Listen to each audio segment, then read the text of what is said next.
자, 세 번째 시간입니다. 자, 아까 설명하면서 좀 보충. 자, 우리가 이제 배기, 보세요. 흡입은 하향, 압축, 폭발, 배기잖아요. 그러니까 배기 때는 상향 올라가고 흡입 때는 내려가지 않습니까? 그러니까 올라가는 와중에, 배기하는 와중에 흡입하는 이 공간 있지 않습니까? 이 행정. 배기하면서 흡입. 그러니까 어디죠? 상사점이 되겠죠? 상사점 부근이라는 게 그 뜻입니다. 그러니까 상사점 부근이라는 뜻은 같이 이해를 해야 될 게, 아, 배기하면서 흡입하는 그 과정을 말하는구나. 그 과정에서 이 두 밸브가 열려있는 상태를 말하는구나. 이렇게 이해하시면 되는 거예요. 그래서 뭐 각각 몇 도 열리고 몇 도 닫고 몇 도 열리고 몇 도 닫냐 뭐 이런 게 나오니까 그 뒤에 가서 하는 걸로 하고, 우선 오버랩을 두는 거고요. 흡기 밸브와 배기 밸브의 겹침은 약 9도에서 55도 정도 준다. 자, 이걸 왜 하는 거냐? 배기가스를 깨끗이 소지한다. 냉각시킨다. 그 다음에 과잉 공기를 허용함으로써 기관의 효율을 증진시킨다라고 했는데, 쉽게 말하면 우리가 여기가 지금 더워요. 강의실이 너무 더워. 너무 더우면 아이 덥다, 문 좀 열어주세요 할 거 아닙니까? 근데 한쪽 문 열었어. 공기가, 뜨거운 공기가 나가겠지만 잘 나가 안 나가? 안 나가니까 저기 문도 열어주세요 하죠. 그러면 우리가 양쪽 문 열면 어떻게 됩니까? 공기가 순환이 되면서 빨리 나가죠. 그걸 우리는 냉각, 그 다음에 소재 이렇게 생각하는 거죠. 그래서 오버랩을 그런 이유로 둔다라고 생각하시면 되겠습니다. 그리고 새로운 공기가 빨리 들어올 수 있으니까 공기 과잉률도 높아간다 했는데, 이 디젤 기관에 있어서는 디젤, 그렇지. 일단 공기 과잉률이라는 개념이 뭐냐면 공기가 과하게 들어오는 그 비율을 말하거든요. 근데 이 과잉이 뭐냐면, 내가 연료가 100이 있으면 공기도 100만큼 있으면 딱 맞는 거 아닙니까? 근데 말씀드렸지만 공기가 뭐 100 들어온다고 전부 다 그게 다 연소화 되는 건 아니에요. 왜냐하면 공기가 들어와서 압축을 하기 때문에, 우리가 공기 여러 개 들어와서 무슨 효과는 거야? 나는 너랑 힘을 합쳐서 뭘 만들 거야? 열을 만들어야 되니까 같이 붙어 있어야 돼. 그러니까 이 열기관 입장에서는 공기가 많이 들어와 주는 게 포인트겠죠. 그럼 어떻게 하면은 공기를 과하게 들어오게 할 수 있는가? 이게 공기 과잉률이니까, 공기 과잉률이 높은 거는 당연한 거죠. 당연한 겁니다.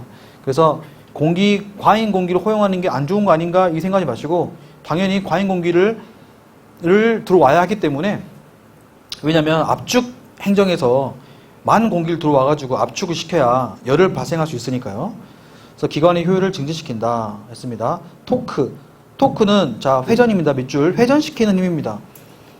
회전. 그래서 이 회전력이라고 하는 건데, 우리가 이제 열기관에서 쓰는 건요, 힘 하면은 토크를 말하는 거고요. 토크의 개념은 여기 나와 있는 F가 그냥 눌러주면은 F 아닙니까? 그냥 힘입니다. 힘. 그러니까 일반적인 힘의 개념은 면적분의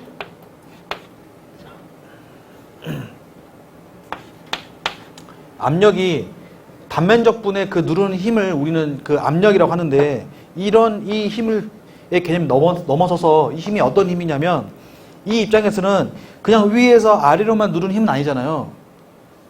회전을 시키는 힘 아니겠습니까? 회전을 시키는 힘. 그러니까 힘은 힘인데 회전시키는 힘이니까 이 힘을 우리는 토크라고 부르는 거예요. 토크. 그럼 토크에다가, 자, 너 몇 바퀴 돌릴 거야? 1분당 몇 바퀴 돌릴 거야? 이걸로 아까 우리가 RPM이라고 배웠지 않습니까? 그러면 RPM을 돌릴 건데, 강한 토크를 가지고 하면은 싹싹 하는 거고, 살살 하면은 약한 토크고요. 그러면 이 토크에 따라서 강한 토크가 있고 약한 토크가 있구나, 이게 느낌 오시겠습니까? 그러면 이 강한 토크는 언제 있어야 돼요? 우리가 예를 들면 선박이 부하가 증가했거나 화물을 많이 실었을 경우에는 배가 잘 나가요, 안 나가요? 잘 안 나가니까 강한 토크가 필요하겠죠. 그러니까 연료 자체가 강한 토크를 낼 수 있는 연료가 필요하겠죠. 그게 디젤입니다. 디젤. 그리고 약한 토크는요, 가솔린입니다. 그래서 디젤 기관이다라고 하는 거는 어떤 거냐면, 강한 토크를 내고 싶을 때 쓰는 연료가 디젤 기관이죠. 그러니까 우리가 자동차 같은 경우도 SUV는 다 뭐 쓰는 거예요? 디젤 차 씁니다. 않습니까? 포터, 트럭, 뭐 크레인 전부 다 디젤 연료. 근데 우리가 이제 정숙한 운전을 필요로 하는 뭐 세단 같은 경우에는 대부분 가솔린을 선호하겠죠. 가솔린은 약한 토크로 조용하게 움직이고 회전을 시키고 싶으니까요. 이해하셨나요? 그러니까 디젤은 덜덜덜덜 거리는 게 뭐예요? 토크가 세기 때문에 그런 거예요. 그만큼 힘이 강하죠. 그러니까 오프로드나 그 다음에 우리가 뭐 올라가는 경사길 이런 것도 힘을 받으려면 디젤 기관이 훨씬 더 힘이 좋게 뚫고 나갈 수가 있죠. 그러면은 그만큼 디젤은 힘을 좋은 데 쓴다. 가솔린은 약한 데 쓴다. 그러니까 가솔린은 정수를 위한 거고 얘는 큰 힘이 필요할 때 디젤을 쓴다. 이렇게 이해하시면 됩니다. 그러면 자 보세요. 이 토크하고 RPM의 관계가 두 개의 관계를 이해하셔야 되는데 세상에 공짜는 없다 했잖아요. 다 똑같았잖아요. 에너지는 보존의 법칙 있었죠? 에너지는 보존된다. 그러니까 토크가 크지 않습니까?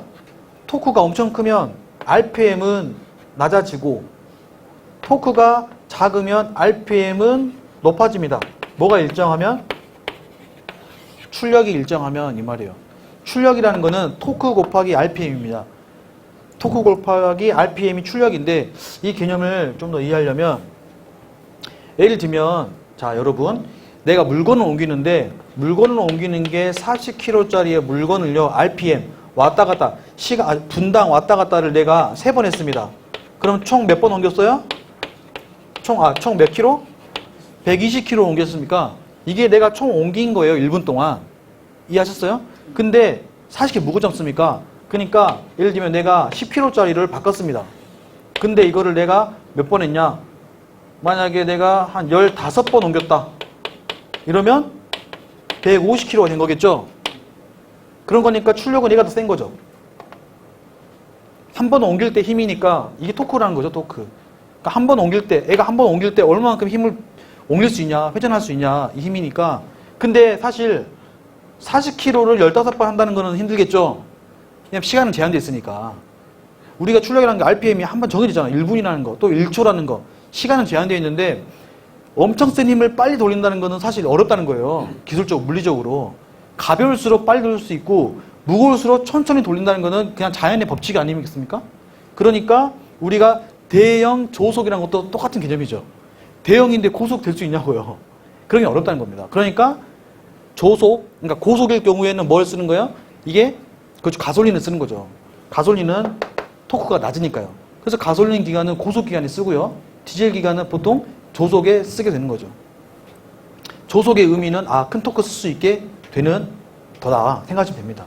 그래서 만약에 출력이 일정할 경우에는 높은 토크다 이거는 RPM 낮아지고 RPM 높게 쓰겠다 하는 거는 내가 토크를 좀 낮게 쓰겠다 이렇게 쓰시면 됩니다. 그러면 이 10kg가 빨리 돌기 때문에 정숙하게 할 수 있는 거고 40kg는 빨리빨리 가야 되니까 힘이 좀 세겠죠?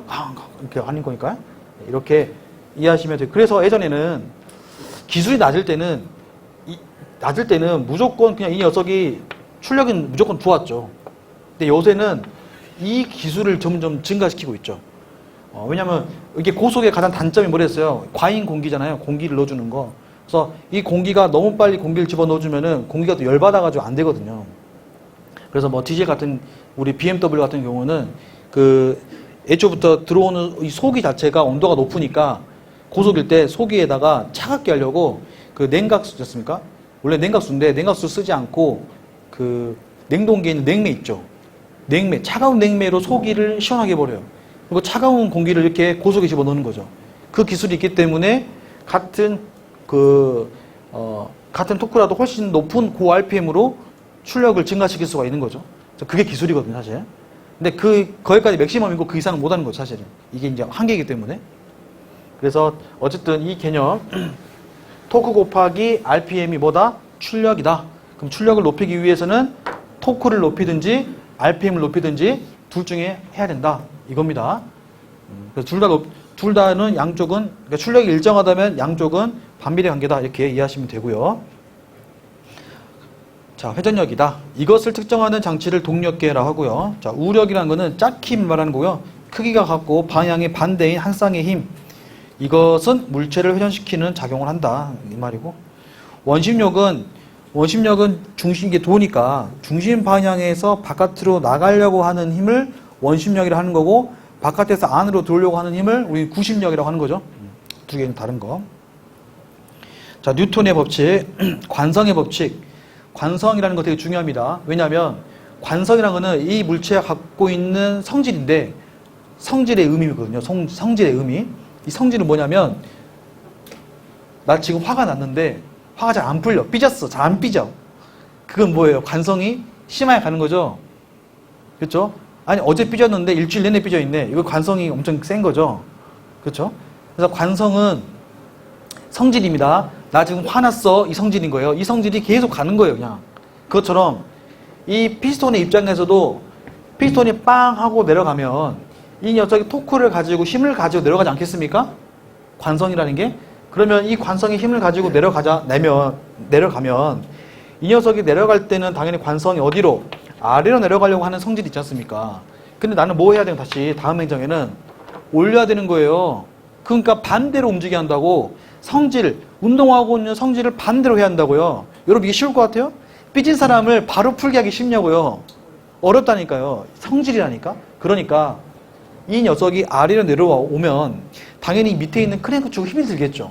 끝까지 힘을 받다가 다시 회전시켜서 올려야 되니까.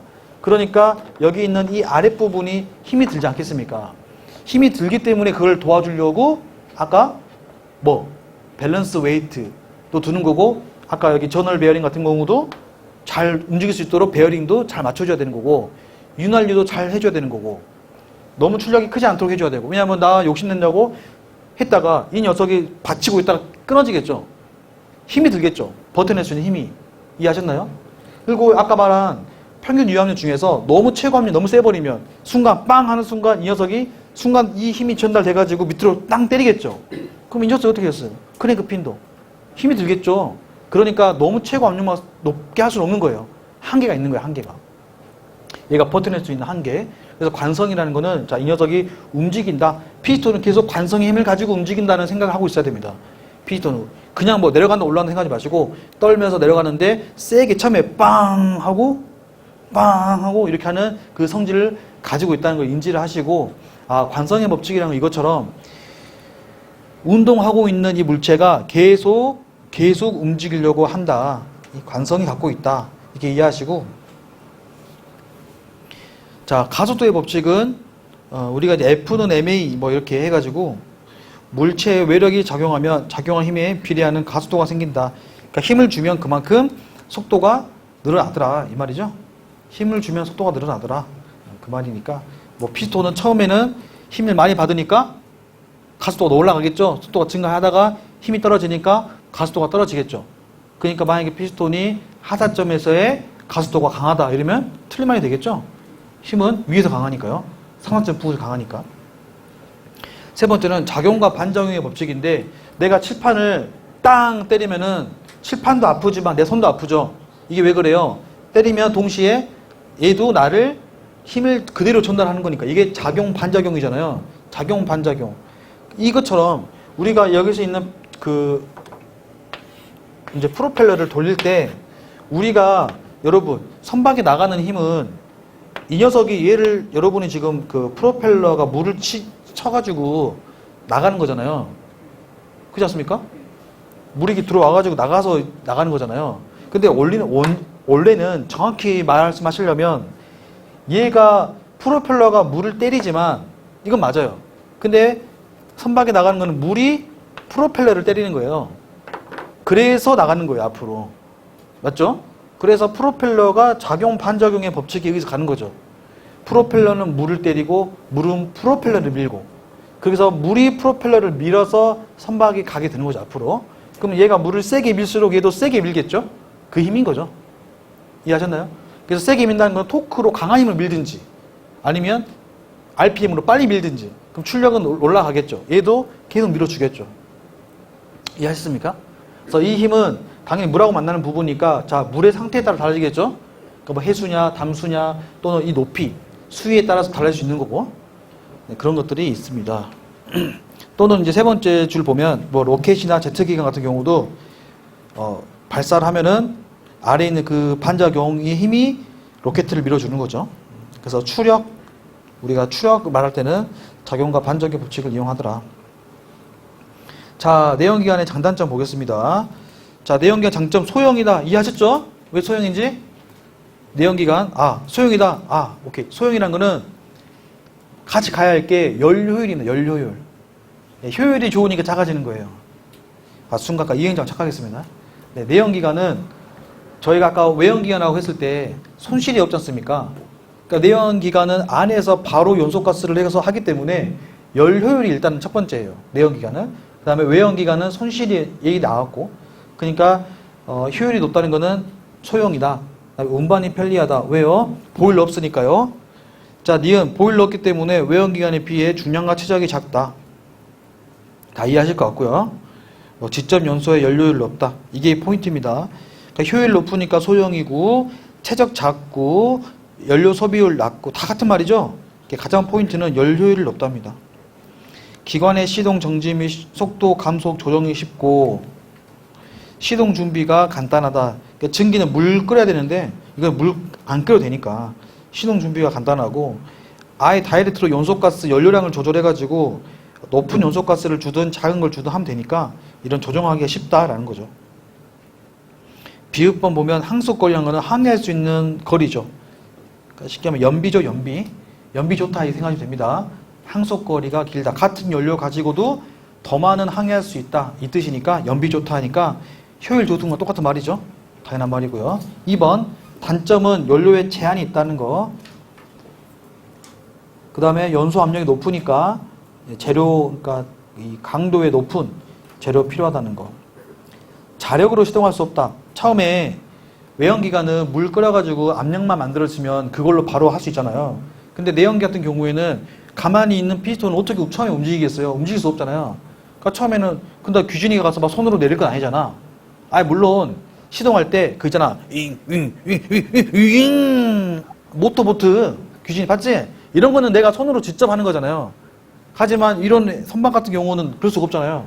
그럴 수 없으니까 시동 공기라는 게 오는 거예요. 시동 공기. 30kg짜리 된 아주 고압의 공기를 이 피스톤에 때리는 거죠. 처음에 시동 공기를 때려가지고 시동을 하는 거니까 여기 디귿에 있는 자력으로 시동할 수 없다. 또는 뭐 스타팅 모터를 가지고 시동하기도 하고요. 스타팅 모터. 그러니까 모터가 처음에 얘를 돌리는 거죠. 그리고 빠지는 거죠. 왕복형의 경우 출력을 크게 하기가 어렵다라고 했는데, 그러니까 쉽게 말하면 이게 크게 하기 어렵다는 게 뭐냐면 그 1번에 있는 니은에 있는 내용하고 비슷한 거예요. 우리가 연소 압력이 높음으로 강도가 큰 고급 재료가 필요하잖아요. 근데 이거를 출력을 계속 높인다는 건 결국 열 에너지가 올라간다는 거잖아요. 그럼 열 에너지가 계속 올라가려면 버텨야 하지 않습니까? 근데 버티는 데도 한계가 있겠죠. 그러니까 출력을 그렇게 높게 할 수 없다는 거예요. 그냥 내부적으로 하니까. 근데 우리가 증기 같은 경우에는 증기 압력 가지고 쏘지 않습니까? 그러니까 훨씬 압력의 힘이기 때문에 열보다는 압력의 힘이니까 더 큰 마력은 증기 터빈이 낫다는 거죠. 대형 출력은. 자, 윤활 및 냉각에 주의해야 한다. 그렇죠. 바로 회전하고 또 바로 즉각적으로 열받는 곳이기 때문에 윤활유 타지 않도록 조심해야 한다. 이렇게. 토크 발생이 균일하지 않으므로 큰 플라이휠이 필요하다고 했습니다. 토크 발생이 균일하지 않다는 것은 회전력이 일정하지 않다. 당연한 말이죠. 위에서는 세고 아래에서는 약하니까. 이게 계속 반복되지 않습니까? 세님 약하니, 그죠? 빵! 빵! 빵! 이거지 않습니까? 그러니까 균일하지 않기 때문에 플라이휠이 필요하다고 했습니다. 플라이휠. 자, 여기 보세요. 플라이휠이라고 하는 거는 이 엔진의 그 끝에 이렇게 이제 플라이휠이라는 바퀴를 달아놔요. 휠. 근데 이 플라이휠은 봐보세요. 각 여기 있는 실린더가 지금 4개가 있는데 이 4개의 실린더의 출력이 다르겠죠. 조금씩. 그러니까 얘는 100마력, 얘는 뭐 70마력, 너무 심했다. 100마력, 90마력, 뭐 97마력, 또 98마력 이렇게 했어요. 그러면 각각 이 녀석이 저널에다가 축에다가 전달하는 힘이 다르지 않습니까? 그럼 저널 입장에서 얘 돌아가는 입장에서 어때요? 균일하게 힘을 전달해줘야 내가 균일하게 돌죠. 아까 배웠듯이 RPM은 일정한데 토크가 달라. 그럼 이게 어떻게 했어요? 저널 입장에서 맞춰야지 않습니까? 그래서 그 힘을 그대로 갖고 받아주는 게 누구예요? 플라이휠인 거예요. 그러니까 너는 RPM, 너는 그냥 토크 너 80만 받아. 그 이상은 내가 받을게. 만약 80인 있었으면 일을 내가 받을게. 또는 79가 나왔어? 내가 일 줄게. 이렇게 되는 거죠. 이해하셨나요?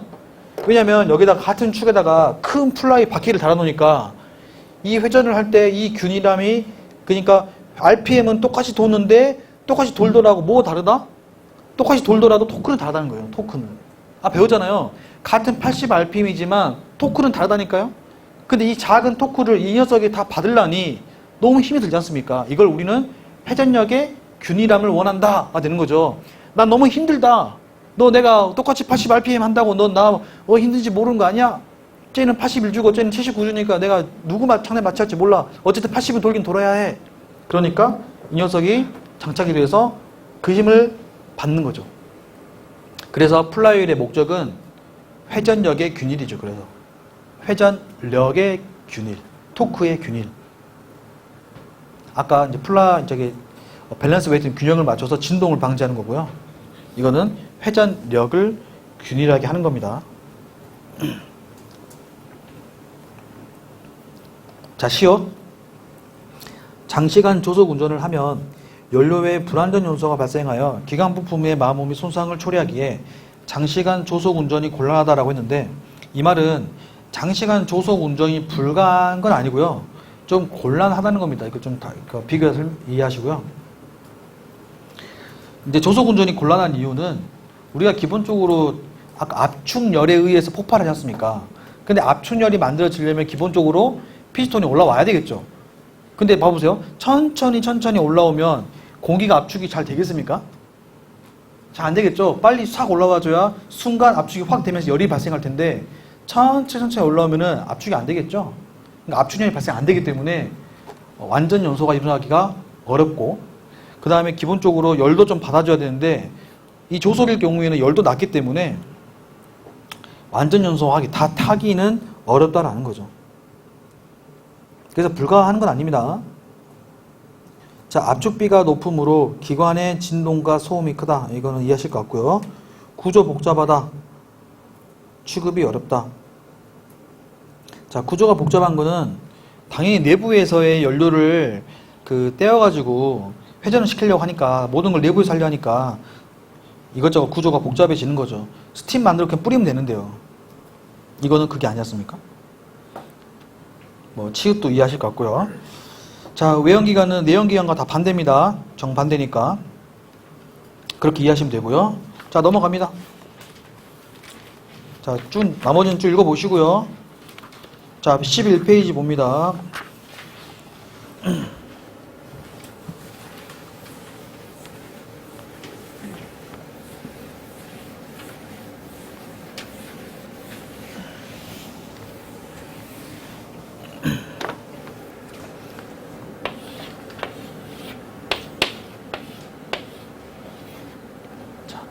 이게 우리가 이제 기본 쓰는 아까 배웠던 모형인데, 이건 우리가 기본적으로 이제 막 처음 엔진 나올 때 이제 소형 같은 경우에는 썼어요.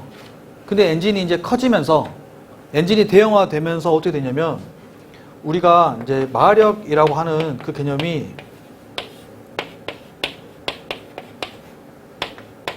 이 힘이 이 공식에 의해서 마력이 결정되거든요. 이 P라는 거는 아까 우리 배웠던 평균 유효 마력, 평균 유효 압력을 말하고, 여기는 이 전체의 단면적입니다. A. 이게 커지면 당연히 출력 커지겠죠? 그 다음에 L. 행전 길어지면 더 많은 회전을 한 거니까 출력 커질 것이고요. N. RPM. RPM이 빨라질수록 출력은 커지겠죠. 이해하셨나요? 그러니까 이게 어찌 보면 이게 토크의 개념이고 이게 아까 RPM 개념이잖아요. 이거는 그냥 엔진 크기고요. 그냥 엔진 커지면 대형 엔진 되고, 이게 작으면 소형 엔진이야. 이거지 않습니까? 이해하셨죠? 자, 근데 이런 상황인데, 이래서 엔진을 크게 하려고 보니까, 이걸 크게 하니까 어떻게 된 거예요? 자, L을 크게 하니까, 이제 이렇게 된 거죠? 이렇게. 이걸 크게 하니까요. 이걸 크게 하니까. 이 상태에서 RPM을 올리려고 하다 보니까, 자, 어떻게 되냐. 이 크랭크추 입장에서 이 녀석이 너무 세게 움직이니까, 이해되세요? 힘을 너무 많이 받는 거예요, 이 녀석이. 그러니까 이게 안 좋다. 이거 이러다가 조손되겠다. 크랭크추 조손되겠다. 좋은 게 아닌 것 같아. 해서 어떻게 했냐. 이 사이를 중간에 하는 뭘 달아가지고 야, 너는 여기서 여기까지는 왕복 운동만 해. 그리고 이 녀석이 이렇게 회전 운동을 하게 된 거죠. 그래서 이 녀석을 크로스 헤드라고 불러서 이거는 크로스 헤드형 기관입니다. 크로스 헤드형 기관. 크로스 헤드가 없는 거는 그냥 우리가 알듯이 트렁크형 기관이에요. 그 그림도 보셨겠지만 트렁크형 기관 같은 경우에는 당연히 소형 기관에 쓰이겠죠. 중소형 기관. 그리고 크로스 헤드는 대형 기관에 쓰이겠죠. 대형 기관에. 그러니까 이거는 왜 나눠놨냐? 그냥 목적에 따라 나눠놓은 거예요. 내가 큰 선박이면 이거 쓸 거고요. 큰 선박 이거 쓸 거고요. 작은 선박이면 이거 쓸 겁니다. 이런 목적이지 뭐 큰 차이가 있는 건 아닙니다. 대신 두 개의 차이가 어떤 차이인지 알아야겠죠. 이게 처음에 쓰인 겁니다. 그래서 기술이 발전해서 이게 왔는데요. 자, 예를 들면 자, 여기 있는 그 피스톤이 링이 보통 위에 압축 링이 있고 아래가 오일링이 있다 그랬잖아요. 오일링. 그러니까 지금 이 기존에는 여기가 연소가스가 내려와서 이 기미를 막아줘야 여기서 블로바이가 안 생기니까 이 피스톤의 역할이 중요했단 말이에요. 그쵸? 근데 여기는 크로스헤드가 오면서 뭐가 있었냐? 이 오일링의 역할을 여기서 스터빈박스라는 녀석이 중간에 들어와서 이 피스톤은요, 지금 이 녀석은 회전 운동을 하고 있지 않습니까? 근데 여기는 그냥 왕복 운동만 계속 하는 거예요. 그래서 이거를 피스톤이랑 왔다 갔다 있다 해서 이거는 피스톤 로드라 부릅니다. 여기는 커넥팅 로드고요. 그러니까 커넥팅 로드 역할은 그냥 회전하는 거죠.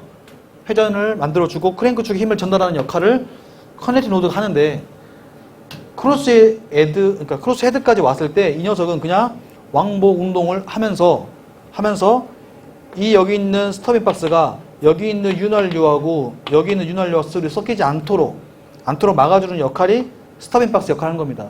그러면 이거 많이 봤죠? 이게 누구 역할인 거예요? 오일링의 역할 아니겠습니까? 그럼 오일링 역할이 아래에 있는 오일을 넘어가지 말라고 잡아주는 게 오일링인데 이 오일링 역할을 스터빈 박스가 해주니 여기서는 오일링이 있을 필요가 있어요? 없어요? 없으니까 오일링은 없는 겁니다. 알았죠? 없는 거예요. 그래서 크로스 헤드에는 오일링이 없다. 이게 특징이고 두 번째는 이 녀석이 왔다 갔다 하면서 자, 얘가 움직였습니다. 얘가 내려와서 움직이면 당연히 이 녀석도 내려와서 어디로 갈까요? 이렇게 힘을 받겠죠? 그리고 반대로 이 녀석이 내려와서 이렇게 힘을 일로 갔으면 이 녀석도 이게 받을 것이고 이 녀석도 이렇게 받겠죠? 똑같이. 받겠죠? 이렇게. 그러면 피스톤이 얘가 움직이는 방향에 따라서 힘을 준단 말이에요. 옆으로. 그러니까 옆으로 주기 때문에 이걸 뭐라 부르냐? 치갑을 받는다라고 한단 말이에요. 측면에 받는 압력 때문에. 기용이 알았지? 측면. 그러면 여러분 측면에 받는 치갑은 일정하게 되겠습니까? 일정할 수가 없죠. 왜냐면 처음에는 센 힘을 주고 끝에서는 약한 힘을 주기 때문에. 그리고 이쪽 면은 뭐예요? 폭발하는 힘을 빵 가고 그 다음에 올라오는 힘이고 빵 가고 올라오는 힘이니까 당연히 마모 자체도 한쪽에 편마모가 될 수밖에 없습니다. 이해되시죠? 그래서 이런 치갑을 누가 오로지 받았어요? 피스톤이 다 받았단 말이에요. 피스톤이. 그래서 여기 있는 피스톤의 윗부분을 뭐라 했냐면 우리 왕관 썼다 해가지고 피스톤의 크라운이라 하는 거고요. 아래는 치마 입었다 해가지고 아래는 스커트라고 합니다. 그래서 피스톤의 크라운 부분, 피스톤의 스커트 부분 이렇게 부르는데 이 부분을 우리는 이제 피스톤의 부분인데 자 여기 넘어와서 이 치각 같은 경우 아까 여기서는 왕복 운동한다 그랬죠. 왕복 운동하고 진짜 움직이는 여기지 않습니까? 여기.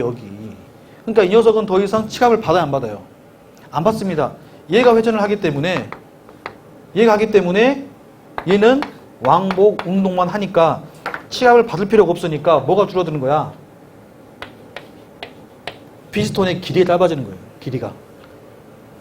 피스톤이 치각을 받을 이유가 없으니까 이게 크게 할 필요가 없는 거죠. 크게 해봤자 몸 안 좋아. 관성력만 커져가지고 이 크랭크 축이 힘드니까 이 자체를 길이를 짧게 하자. 그러니까 뭘 짧게 할 건데 했더니 스커트 부분을 없애자. 그래서 스커트 부분이 없습니다. 그래서 크로스헤드는 스커트가 없고 크라운만 있게 됩니다. 크라운만 있는 거예요. 그래서 위에 이 길이가 치갑을 안 받으니까 길이가 짧아졌다. 이렇게 이해하시면 되겠습니다.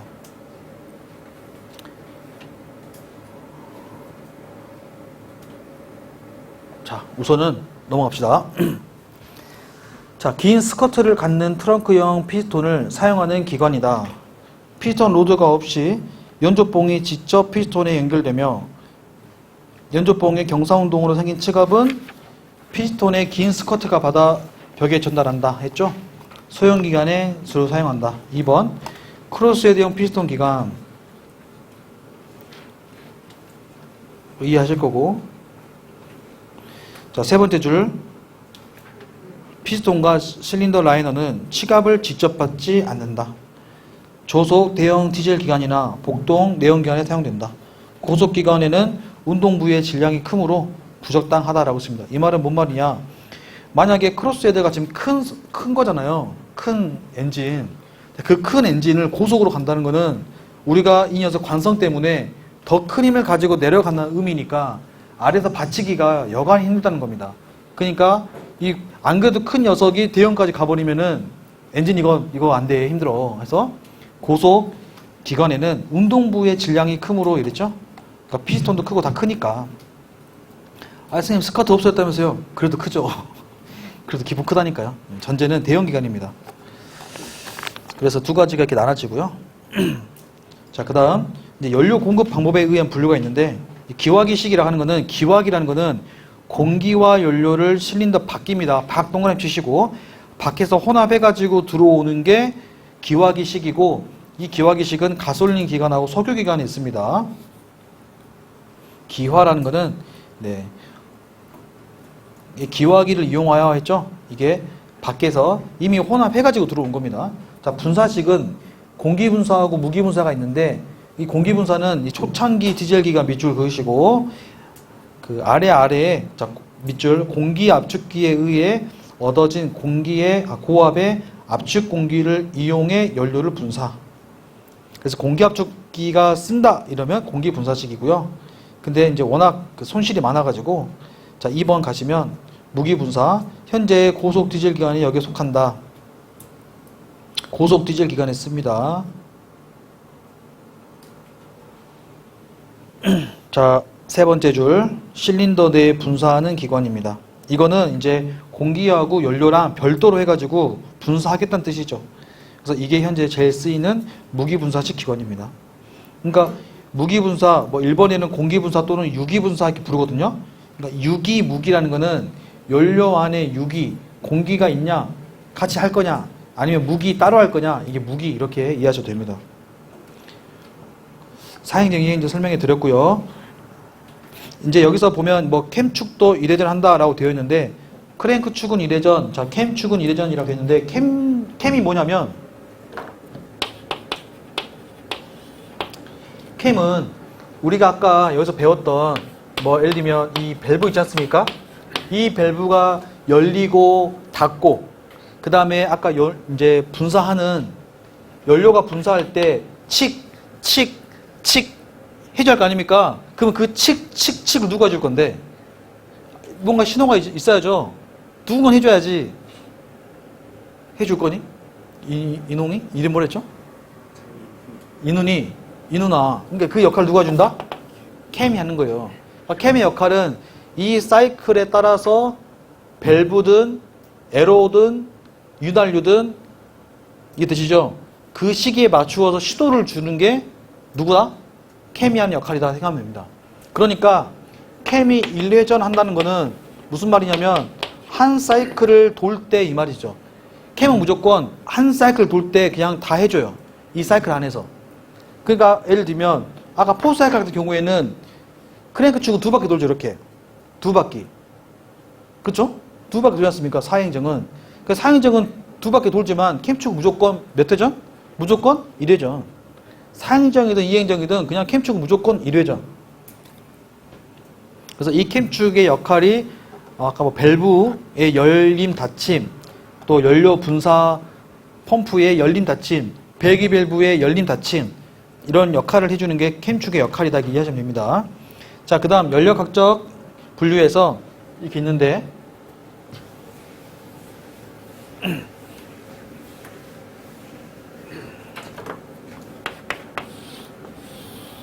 자, 우리가 만약에 자, 피스톤이 이렇게 있어요. 그럼 피스톤이 여기가 압력이고 여기가 부피면 피스톤이 자, 여기가 TDC고 얘가 BDC입니다. 그럼 옆으로 누워 볼게요. 옆으로 누워서 이렇게 쭉 압축을 하면은 부피는 어떻게 되겠어요? 부피는 커져요, 작아져요? 작아지겠죠? 압력은요? 압축이 되니까 올라가겠죠? 그리고 반대로 이 녀석이 TDC로 왔다가 다시 BDC로 내려간다. 그럼 어떻게 되겠어요? 또? 압력은 작아지면서 부피는 커지겠죠? 여기 두 개 이해하셨죠? 자, 그럼 여기 내려갈 때는 이렇게 내려갑니다. 이렇게. 근데 자, 그러니까 여기는 압축으로 하는 공간이니까 여기는 압축 행정이라고 보겠습니다. 여기는 팽창하는 공간이니까 팽창 행정이라고 할게요. 자, 여기는 배기 하면 그럼 여기가 결국은 폭발하는 공간이죠. 그러니까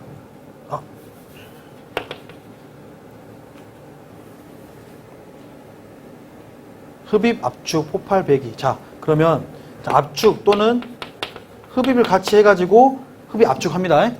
압축을 해서 흡입을 해서 압축 쭉 하는데 자, 포인트는 여기에요. 포인트는 여기인데 자, 여기를 자, 이 공간이 이렇게 두 가지가 나눠지는데요. 이 공간은 둘 다 무슨 공간이냐면 연료가 집어넣어가지고 이제 열량을 외부에서 열량을 주는 공간 아니겠습니까? 열을 주는 공간에 이 힘을 가지고 내려가는 거잖아요. 실제 이 팽창이 일을 하는 공간 아닙니까? 팽창이 눌러주는 거니까. 그쵸? 그러면 이 열량을 줄 때, 자, 여기서부터 여기까지 그대로 올라간다는 거는 지금 V니까, V가 그대로 올라가는 거니까 뭐가 똑같아요? 정적이죠? 정적이라는 거는 부피가 똑같은 거죠. 부피가 일정한 상황에서 열량을 주겠다는 거예요. 이게 여기 있는 정적 사이클 기간인데 자, 부피를 일정한 상황에서 뭘 주겠다? 연료를 주겠다는 거예요. 그러니까 봐봐요. 이 느낌이 피스톤이 쭉 올라왔습니다. 쭉 올라왔어요. 그럼 내려가겠죠. 근데 올라갔는데 이 올라가 있는 이 부피만큼 이 찰나에 뭐가 된 거예요? 그냥 폭발이 일어난다는 거 아니겠습니까? 그 말은 뭔 말이냐면 내가 이 시간이 없는 이 찰나에 들어와서 폭발을 하려면 이미 다 세팅은 다 되어 있는 걸로 와야 한다는 거야. 연소할 수 있는 모든 세팅이 완료된 상태에서 올라와서 나는 뭐만 하면 돼? 불만 붙이면 빵 할 수 있도록 이 상태에서 빵 내려가는 거죠. 그러니까 열량을 결국 폭발하는 거는 언제? 그냥 불꽃 지피면 바로 불 날 수 있도록. 그러니까 정적은 뭐였어요? 아까? 가솔린 기관은 기화기식으로 해가지고 외부에서 공기하고 연료하고 혼합을 하거든요. 그러니까 공기하고 연료랑 섞어가지고 그 연료가 섞인 공기 있죠. 연료가 섞인 공기를 집어넣어주는 거예요. 흡입할 때. 그러면 그게 흡입된 공기가 들어와서 결국 뭐만 하면 돼? 스파크가 불만 딱 지피면 바로 불 딱 지피는 형태. 그러니까 정적 사이클 안에서 모든 폭발을 완료하겠다 이런 뜻이죠. 그래서 이때가 무슨 기간? 그렇죠. 가솔린 기간이 정적 사이클이 되는 거예요. 정적 사이클. 자, 여기는 지금 P지 않습니까? P가 일정하죠? 그러니까 여기는 정압 사이클이죠. 자, 압력이 일정한 겁니다. 자, 압력이 일정한다 의미 생각해 보세요. 얘가 지금 올라왔습니다. 올라왔는데 부피가 커지죠? 부피 커지죠? 커진다는 뜻은 무슨 말이에요? 내려간다는 뜻이에요. 피스톤이 내려간다는 뜻이에요. 내려가면서도 뭐 한다는 소리예요?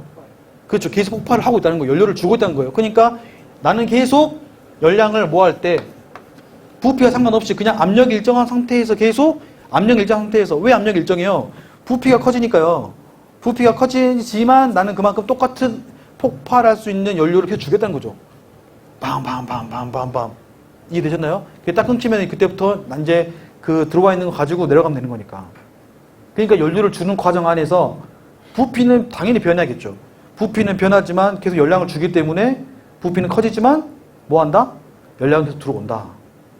이러한 사이클이 디젤 사이클이죠.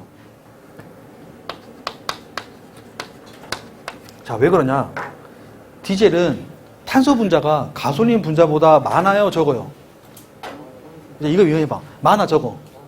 많아야겠죠, 당연히. 연료 안에는 탄소가 결국은 불을 지피는 핵심 요소인데, 이 탄소량이, 분자가 가솔린 기관보다는 힘이 세기 때문에 더 큰 게 나오죠. 더 크겠죠. 그러면 이 디젤 기관이 가솔린 기관보다 타야 하는 시간적 여유도 더 많이 필요하겠죠.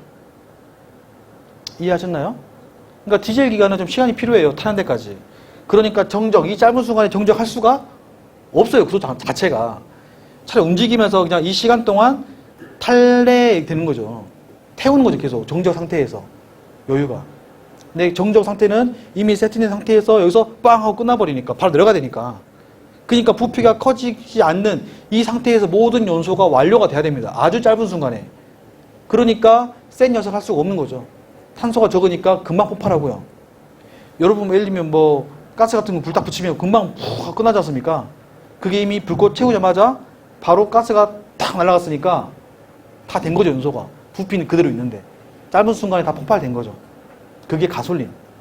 디젤은 탄소 분사량이 많기 때문에 타야 할 시간적 여유도 많고, 그 다음에 시간도 필요하고, 또 같은 시간이라 할지라도 가솔린보다는 훨씬 더 많은 열량을 주므로 효율 자체도 가솔린보다는 디젤이 훨씬 더 높겠죠. 당연한 거 아닙니까? 같은 시간에 더 많은 토크를 낼 수 있으니까, 디젤이. 그래서 얘는 정합 연소는 디젤이다. 이렇게 이해하시면 돼요. 이해하셨나요? 이해되니? 자, 그러면 이 두 개를 합한 게 이제는 뭐예요? 이 두 개를 합한 게 이제 사바테 사이클이라고 합니다. 그래서 사바테 사이클은 혼합 사이클이라고 하는데, 책 보시면 연료가 연소할 때 처음 일부는 정적, 두 번째는 정합, 이렇게 가는 게 사바테 사이클이라고 합니다. 그래서 고속 디젤 기관에 쓰는 거고, 여기는 저속 디젤 기관에 쓰는 겁니다. 이렇게 세 가지가 사이클이 나타나더라.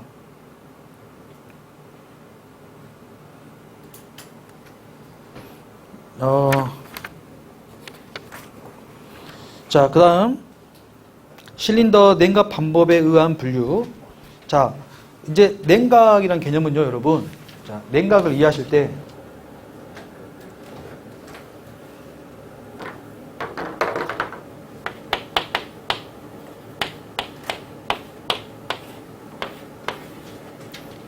냉각은요, 기본적인 개념은 손실입니다. 손실. 근데 가급적이면 냉각을 안 해주는 게 좋아요. 왜냐? 내가 돈 들여서 열기관 배우자면 지금? 열기관? 그러면 열 에너지를 가지고 뭐 하겠다? 일 에너지로 전환시키겠다는 건데, 냉각을 한다는 건 그 열 자체를 없애겠다는 뜻이잖아요. 그러면 냉각 자체가 좋은 게 아니지 않습니까? 냉각은. 그러니까 기본적으로 냉각은 열기관에게 손실이다. 이렇게 이해하시면 돼요. 근데 어쩔 수 없이 하는 거죠. 어쩔 수 없이. 왜? 그렇죠. 기계가 쇠니까요. 녹지 않겠습니까? 너무 많은 열이 들어오면. 그러니까 이 기계가 계속 열이 들어오는데 그 열을 버텨내려면 적정한 냉각이 필요하므로 냉각을 하는 거지, 냉각 자체가 좋은 건 아니다. 이렇게 이해하셔야 돼요. 냉각 그런 입장에서 좋다 이해할 수도 있지만, 기본적으로 냉각은 최대한 냉각 손실을 줄이는 게 좋다. 이렇게 이해하시면 돼요. 이 냉각은 그냥 최소한의 기계가 움직일 수 있을 만큼만 하는 거지, 기계가 열 에너지를 뺏길 만큼 냉각을 해서는 안 된다. 그러니까 냉각수 온도도 낮춰서도 안 된다. 적정해야 한다는 거죠. 얘가 기관을 움직일 수 있죠. 가급적이면 높이는 게 좋겠죠. 가급적이면. 최대한 높여서 기관이 이상 없을 때까지 운전할 수 있고 열 손실 안 뺏길 때까지. 근데 우리가 너무 낮춰버리면 돈 들여 열 만들어서 또 돈 들여서 냉각수 만들어가지고 둘이 또 해서 뭐 하는 거라는 거예요. 이게. 그런 겁니다. 이해하셨죠? 기본적인 냉각 개념. 자, 그래서 이 냉각 기관이 두 가지가 있는데, 하나는 순행식이 있고 하나는 공냉식이 있죠? 자, 이 두 가지는 뭐냐? 물 가지고 냉각할래, 공기 가지고 냉각할래, 이건데 사실 간단하죠. 물이 훨씬 더 많은 냉각 열량을 빼앗을 수 있죠. 공기보다는. 그렇죠? 우리가 찬물 한번 쑥 하는 거랑 선풍기를 한번 쑥 다르지 않습니까? 그렇죠? 같은 10초를 우리가 할 때도 선풍기 바람 예를 들면 10초 하는 거랑 10초 동안 차가운 물 위에서 목욕탕에서 하는 거랑 뭐가 다르겠어? 완전 죽어나가겠죠? 물 맞으면 그만큼 뭔 뜻이에요? 내 몸에 있는 열이 많이 뺏긴다는 뜻이죠. 그러니까 공기가 뺏길 수 있는 열량하고 물이 빼앗을 수 있는 열량 자체가 비교가 안 되는 거죠. 그러니까 순행식은 뭐 하는 거예요? 내가 많은 순간적으로 짧은 시간 동안에 많은 열량을 빼앗아 와야 할 그런 기간에는 순행식을 쓰는 거고, 공내식은 그게 아니라 작은 소형기간, 많은 열량 안 빼앗아 와야 되는 공간은 그냥 우리가 바람 불어서 냉각할래 이런 거죠. 근데 순행식은 아무래도 공기 입자 자체가 공기보다 훨씬 크죠? 이건 이해되시죠? 물하고 공기 있어도 입자가 훨씬 공기가 더 작잖아요. 물이 크고. 그러니까 구석구석 보낼 때에는 뭐가 더 편하겠어요? 공기가 더 편하겠죠? 네, 공기가 편하지 않겠습니까? 그러니까 순행식을 할 때에는 이걸 고려했을 때 구조를 해야 되겠죠. 내가 너무 작은 공간, 물이 지나가기 협소한 공간을 만들어버리면 안 되지 않습니까? 그러니까 구조를 되게 생각을 많이 해야죠. 구조가 복잡하죠. 그러니까. 자, 그래서 공내식은 이제 넘어가서 뭐 구조가 간단하고 취급도 용이하고, 그런데 우리가 이제 공기가 가지고 있는 특징이 하나 있는데요. 여러분, 공기 하면 우리 여러분 버스 타실 때 버스 타시면은 버스 타본 적 있나요? 버스 타봤죠? 버스 타보면은 브레이크 밟을 때 에어 브레이크 쓰거든요. 공기로. 그럼 어때요? 멈추면 다음 정거장은 강경원. 경원이 집입니다. 이러지 않습니까? 경원아? 그럼 또 이게 뭐예요? 공기지 않습니까? 이게 시끄러워. 그렇죠? 공기는 시끄럽습니다. 공기는 압축이 되면 시끄러워요. 공기 에어크레인 같은 것도 보면은 소리가 엄청나게 크거든요. 그래서 그것도 마찬가지. 공냉식, 그러니까 공기로 뭐 한다. 이 말은 일단 시끄럽다. 이것도 생각하셔야 됩니다. 대신 물로 냉각하는 거는 시끄럽지 않죠. 물로 하는 거는. 자, 이렇게 이해하시고요. 이제 기관 출력과 속도에 따른 분류 봤을 때, 속도에 따라서라는 거는 1000rpm, 100이 아니고 고속기관에서 100이 아니라 1000으로 좀 바꿔주시면 되겠습니다. 자, 그 아래 압력의 단위는 P는 아까 A분의 F다. 그래서 단면적분에 얼마나 센 힘을 누르냐 해가지고 이거 이제 파스칼이라고 부르고요. 우리가 이제 절대압력, 대기압, 진공압력 이런 게 있는데 가장 기준 삼는 거는 대기압입니다. 대기압. 그래서 대기압을 기준으로 잡으시고 대기압 기준으로 계기압력이 있는 거고요. 플러스 개념이죠. 더 높은 거니까. 그 다음에 이 아래에 있는 거를 우리가 진공압력이라고 하죠. 여기 마이너스. 대기압 기준으로 이렇게. 이게 둘 다 절대압력입니다. 네. 절대압력이란 대기압 플러스 계기압력, 절대압력이란 대기압 마이너스 진공압력, 이렇게 이해하시면 돼요. 제일 마지막에 있는 게 영기압, 이렇게 이해하시면 되고요. 그래서 절대압력이란 아까 말씀드린 대로 절대압력이란 대기압에 계기압이 더하시든지 대기압에 진공압이 빼시든지, 제일 아래에 있는 건 영기압이다. 이렇게 기압을 보시면 되고, 옆에 있는 온도 보시면은 온도 같은 경우도 별거 아니죠. 온도도 우리가 사실 어는 온도, 끄는 온도 기준해가지고 섭씨가 0도에서 얼고 100도에서 끝이 습니까? 이게 섭씨 온도고, 화씨는 32가 어는 온도고, 그 다음에 여기 등분이 여기는 100등분이지만 여기는 180등분 해놨거든요. 그래서 212가 되는 거고, 여기 2자일로 오면은 2, 3일로 오면은 3. 그래서 273. 이거는 절대 온도고요. 절대 온도는 켈빈이라 쓰는 거고, 273에서 온다는 뜻입니다. 그리고 여기도 단위가 100개예요. 그러니까 373에서 끓게 됩니다. 끓게 돼요. 그래서 이 섭씨 온도를 우리가 제일 많이 쓰고 있지 않습니까? 그래서 이거를 이제 어떻게 바꾸냐, 이 차인데, 예를 들면 섭씨 같은 경우는 얘를 바꾸려면은 섭씨는 얘가 지금 100에서 지금 180이니까 100에서 지금 180만 가졌습니까? 여기다가 섭씨 곱하고 플러스 32만 하면 되겠죠? 이게 바꿔주면 되는 거고. 여기는 섭씨에다가 뭐만 더해주면 돼요? 273만 더해주면 되겠죠? 이게 100하고 100 똑같으니까. 그래서 섭씨, 화씨, 절대온도 이렇게 있다.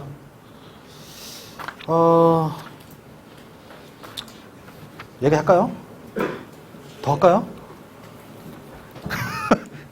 오케이. 여기까지 하겠습니다. 수고했습니다. 네.